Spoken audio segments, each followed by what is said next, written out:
Have you ever thought about how much we trust numbers? Today, we tap a calculator and the answer appears. We trust it completely. But imagine a world where every single calculation, every number in every book had to be done by hand. A world where a tiny mistake could have disastrous consequences. This was the reality of the early 19th century. The Industrial Revolution was in full swing. Humanity felt like it had conquered the physical world. We had machines that could cut steel with incredible precision. Factories were producing standardized parts that fit together perfectly. Steam power was harnessed and obedient.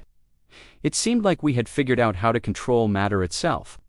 Force, for the first time, seemed to obey human will. But there was a ghost in the machine, a problem that just wouldn't go away. And that problem was numbers.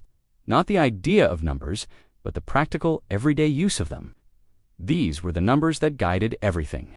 They were the decisions that steered ships across oceans, the calculations that designed bridges, the figures that aimed artillery, and the bedrock of all trade and finance. Think about it. Every single table of logarithms, every navigation chart, every complex engineering formula depended entirely on human hands. And human hands, well, they make mistakes. It was inevitable. A tired clerk copying long columns of figures might accidentally transpose to digits. A small, almost invisible error. But then, that faulty table would be published and used by hundreds of others. Those tiny errors would be copied, reused, and multiplied. The result was a system built on a foundation of quiet uncertainty. Entire industries, entire economies were trusting results that were secretly wrong, and the consequences were very real. Ships, relying on flawed navigation charts, would run aground on coastlines they thought were miles away. Bridges were either massively over-engineered, wasting fortunes, or dangerously under-engineered, risking collapse. Astronomical predictions essential for navigation and timekeeping slowly drifted out of sync with reality. Complex economic forecasts would fail, leading to financial chaos. The industrial world was running on numbers it simply could not fully trust. It was a world built on a fragile web of human calculations. Into this world of hidden errors stepped a man named Charles Babbage. Babbage wasn't your typical inventor of the time. He wasn't obsessed with steam engines or new ways to spin cotton. His driving force wasn't metal or power. It was pure, unadulterated frustration. He was a brilliant mathematician, and he looked at the world around him with a critical eye.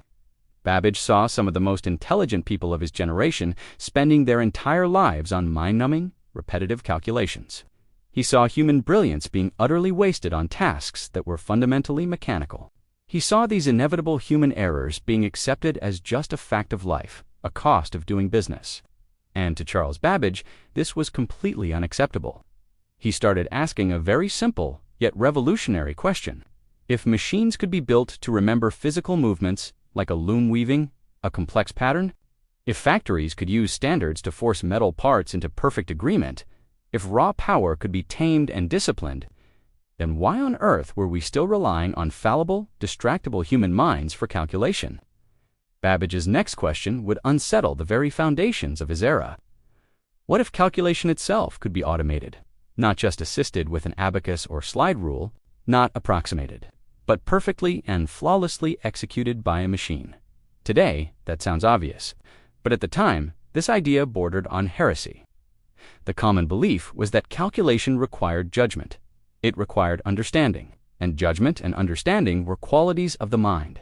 Minds, of course, belonged exclusively to humans. Machines were seen as tools of brute force, things that could bend, steal, or pump water, but they couldn't handle logic.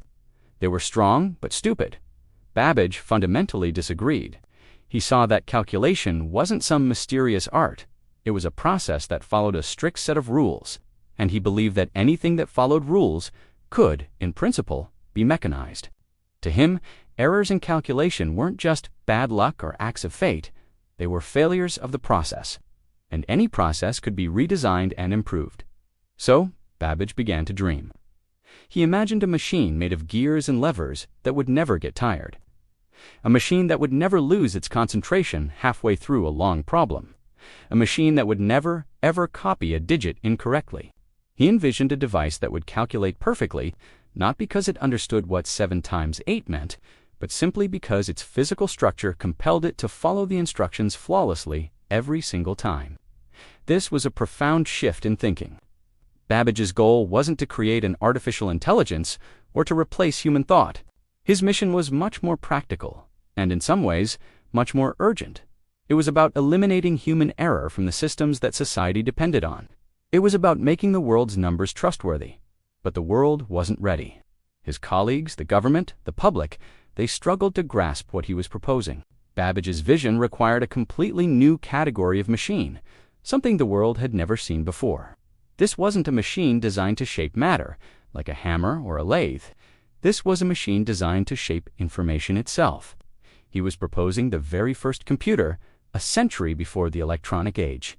He was a man truly ahead of his time, trying to solve a digital problem in a mechanical world. And his struggle to build his analytical engine is a story for another time. Charles Babbage, and he tried to build a machine that could think. Babbage's first attempt was both brilliant and dangerous in its simplicity. He called it the difference engine. Imagine a massive, intricate machine made of nothing but gears, levers, and pure mechanical motion. No electricity, no electronics, just the cold logic of metal. In this machine, each gear represented a number. Each turn of a handle, each rotation of a cog represented a mathematical operation. Addition was performed by forward movement, subtraction by reversing it. The machine wasn't designed to think in the way we understand it. It was designed to follow a strict set of rules, to compute mathematical tables automatically, flawlessly, and without human error. And that was precisely the point. It was a mechanical calculator on a scale the world had never imagined. But Babbage was a restless genius.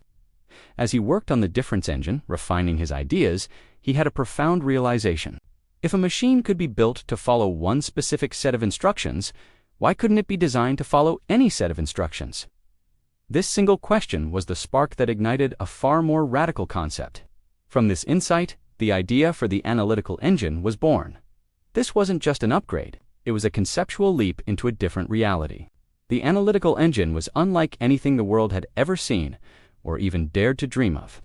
Babbage envisioned a machine that would contain several key components. First, a store, a section of the machine dedicated to holding numbers, what we would now call memory. Second, a mill, the central processing unit, where the numbers from the store would be acted upon, where the actual calculations would happen. And third, and most revolutionary, was the method of control. The instructions, the rules the machine would follow, would be fed into it using punched cards, a technology borrowed from the jacquard loom used for weaving complex patterns in fabric. Think about that for a moment. Input, processing, memory, and output. Babbage had conceived the fundamental architecture of the modern computer more than a century before the technology to build it would exist. This wasn't a machine for just one type of calculation. It was a general-purpose machine. It could be programmed to solve any problem, to perform any calculation. Given the right set of instructions on those punched cards, he had designed the ancestor of every computer, every smartphone, every digital device we use today. So, what happened to this incredible invention? Why isn't the name Babbage as famous as Edison or Bell? The truth is, the analytical engine was never completed. It never worked.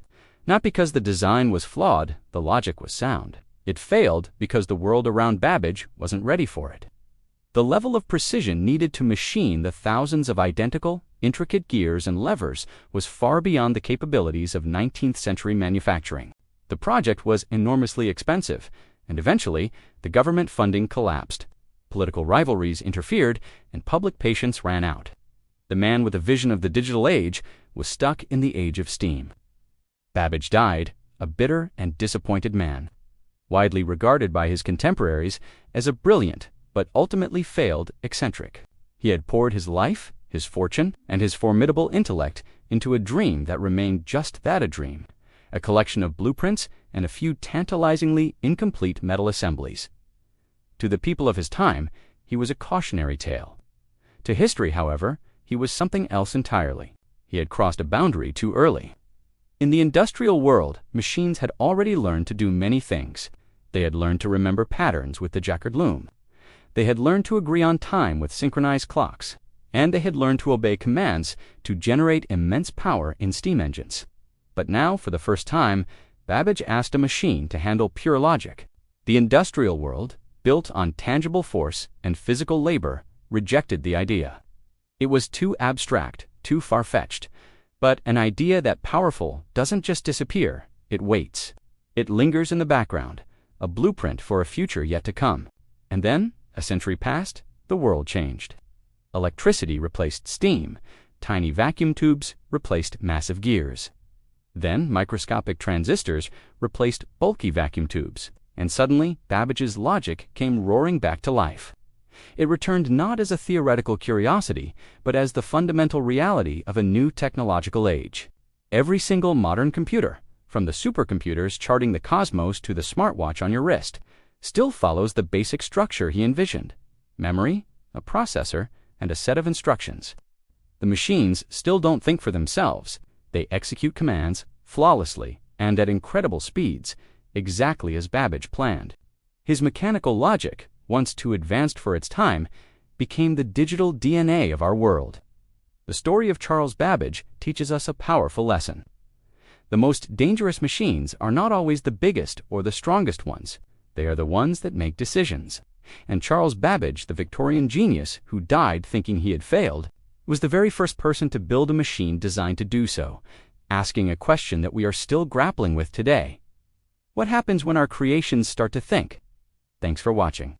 If you found this story as fascinating as I do, hit that like button and subscribe for more deep dives into the history of technology and the ideas that shape our world. See you in the next video.